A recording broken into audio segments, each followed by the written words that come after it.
네, 국내외 경제 이슈를 알기 쉽게 쏙쏙 배워보는 시간입니다. 금요일의 남자 홍기빈 글로벌 정치경제연구소장과 함께합니다. 어서 오십시오. 네, 안녕하세요. 네, 미국의 신용평가 얘기부터 좀 해보겠습니다. 신용평가사, 세계 3대 신용평가사 중 하나인 피치가 지난 94년 이후 처음으로 미국의 신용등급을 AA에서 AA 플러스로 강등했더라고요. 어떤 배경이 있다고 보세요? 네, 한 두 가지 정도 배경을 강조를 해야 될 것 같아요. 네. 먼저 그 첫 번째 문제는 말할 것도 없이 이제 숫자상의 문제예요. 네.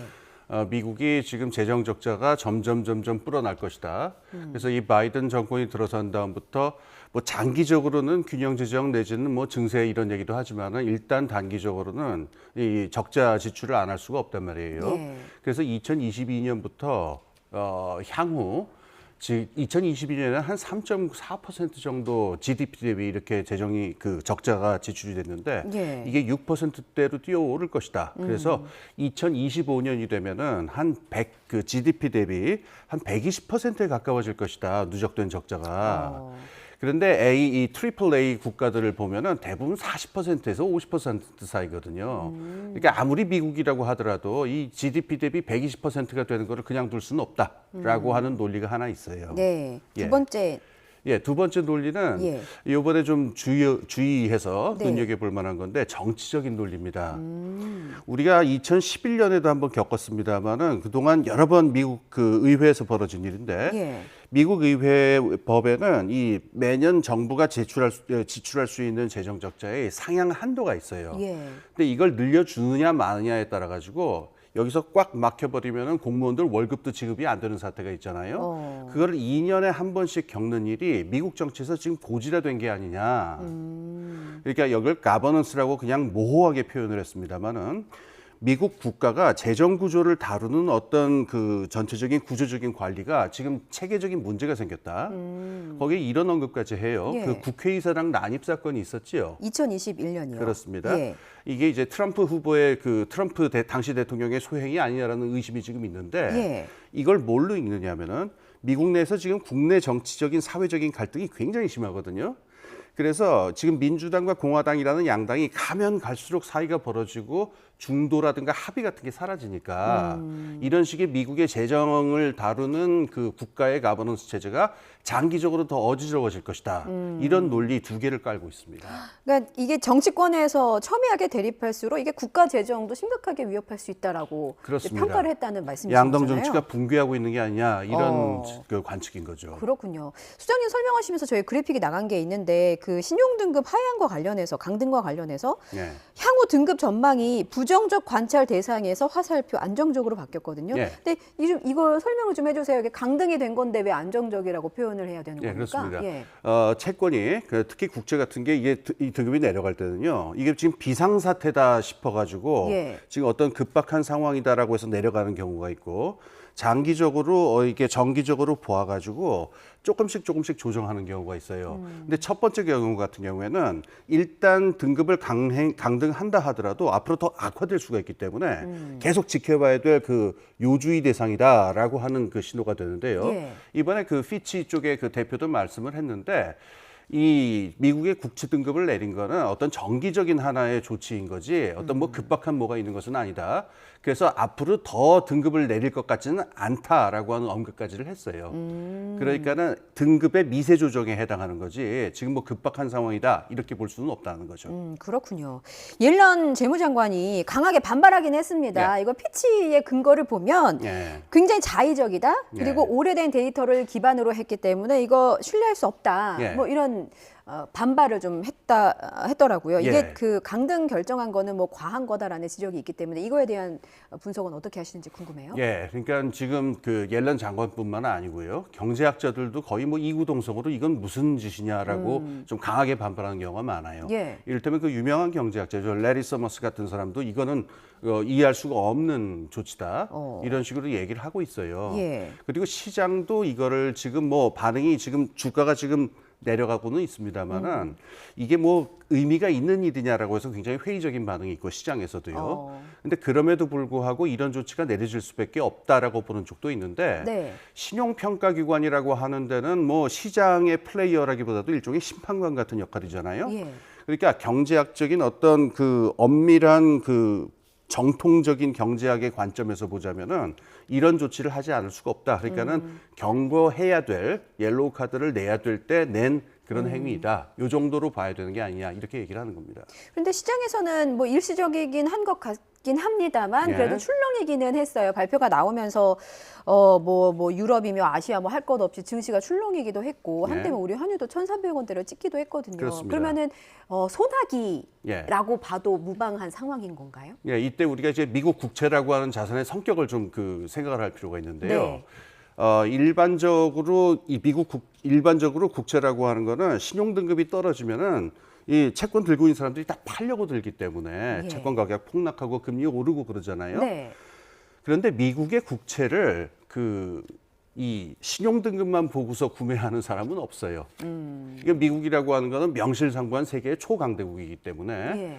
금융시장, 전 세계 금융시장의 제일 밑바닥과 그 기초를 다지는 자산이니까 이게 그 신용 등급이 떨어졌다고 해가지고 뭐 갑자기 뭐 난리가 나거나 이러지는 않을 거란 얘기예요. 예. 근데 이 동전의 어두운 면도, 이 뒷면도 있습니다. 이게 일종의 벤치마크가 되기 때문에 전 세계의 거의 모든 금융자산의 가격을 계산할 적에 이게 상당히 중요한 역할을 합니다. 그러니까 어찌됐든 여기서 신용등급이 변화가 생겼기 때문에 단기적으로는 금융자산 시장의 어떤 가격 구조의 변동이 오게 돼 있고 어떤 상당한 충격은 있을 겁니다.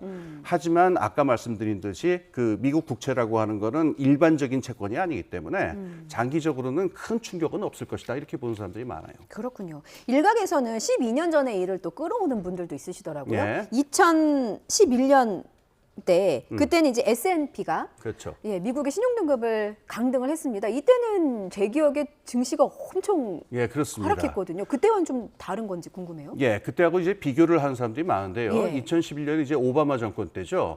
그때 바로 이 아까 말한 그 의회에서 공화당 민주당이 막 힘겨루게 벌어지면서 공무원들 월급을 못 주는 사태까지 갔었어요. 예.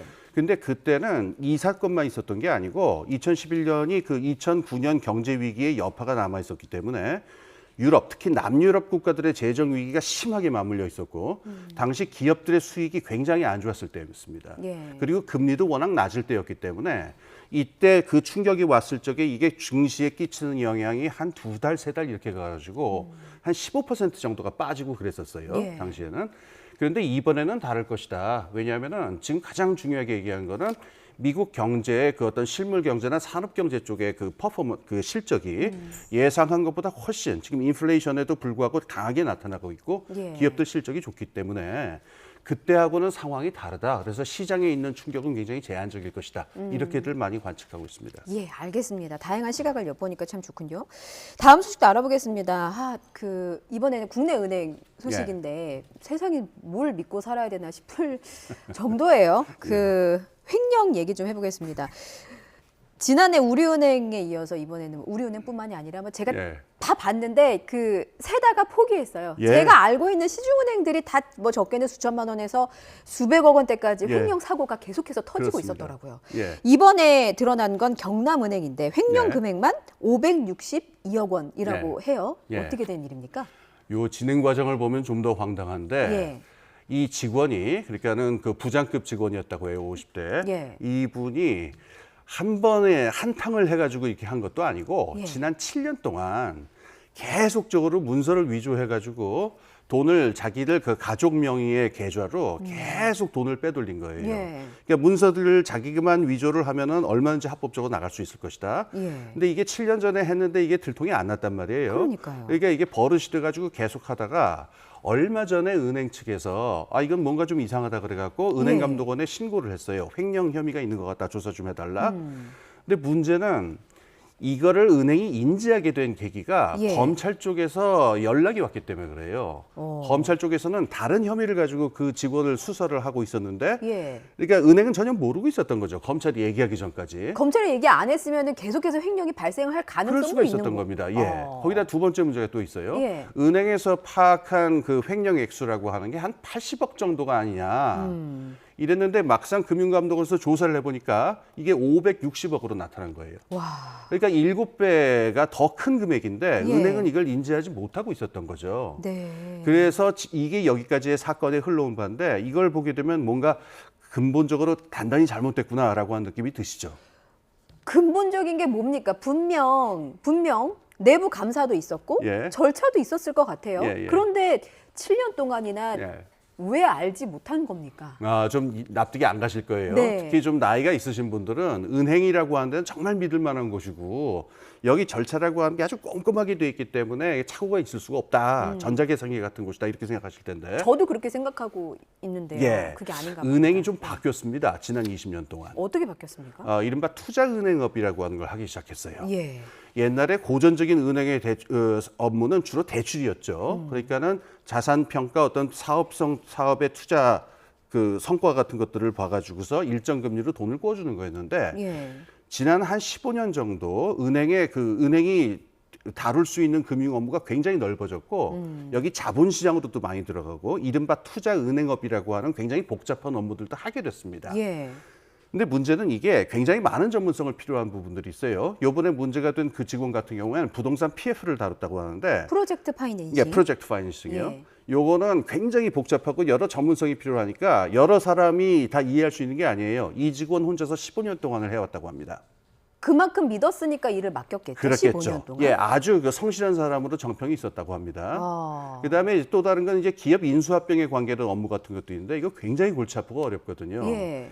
그러니까 은행이 지금까지 안 해오던 업무를 한 15년 정도 이른바 투자은행업을 하게 된 건데 이 부분에 있어서의 시스템을 갖추는 이런 게 불비하게 되다 보니까 그 부분을 전문적으로 아는 개인 직원들에게 너무 심하게 의존하는 일들이 있었던 거고 그래서 아까 말씀하신 대로 이 시중은행의 횡령 사건이 끊임없이 벌어지잖아요. 예. 이 배경에는 이런 그 지난 15년 동안에 한 20년 동안의 제도 변화에 따른 어떤 시스템의 미비 이런 점들이 배경으로 깔려 있습니다. 그렇군요.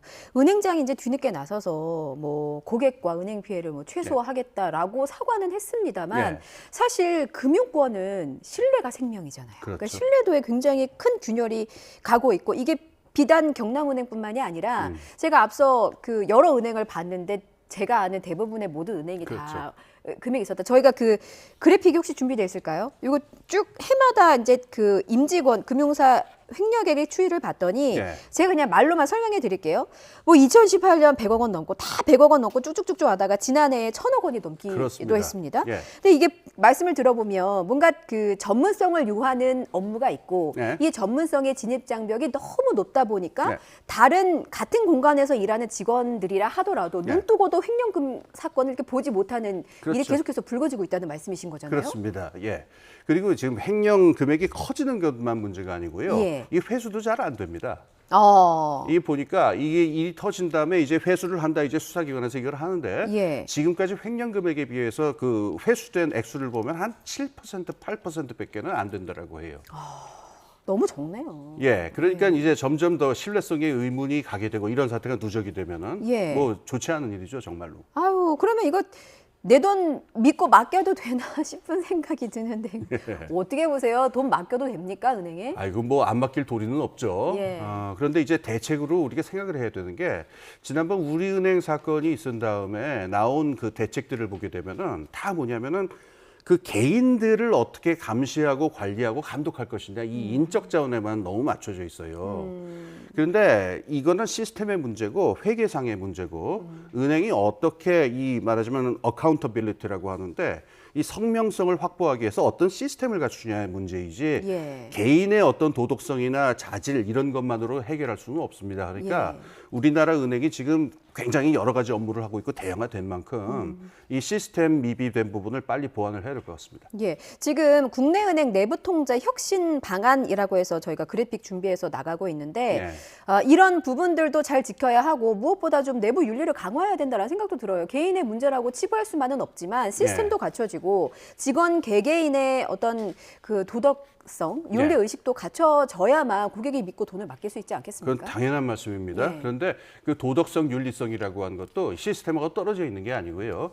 견물생심이라는 말이 있죠. 예. 뭐 저도 뭐 이렇게 착한 사람이 못 돼가지고 착해 보이시는데. 제 눈앞에서 막 100억, 200억 이런 돈이 왔다 갔다 하면 저도 마음이 흔들릴 거란 말이에요. 예.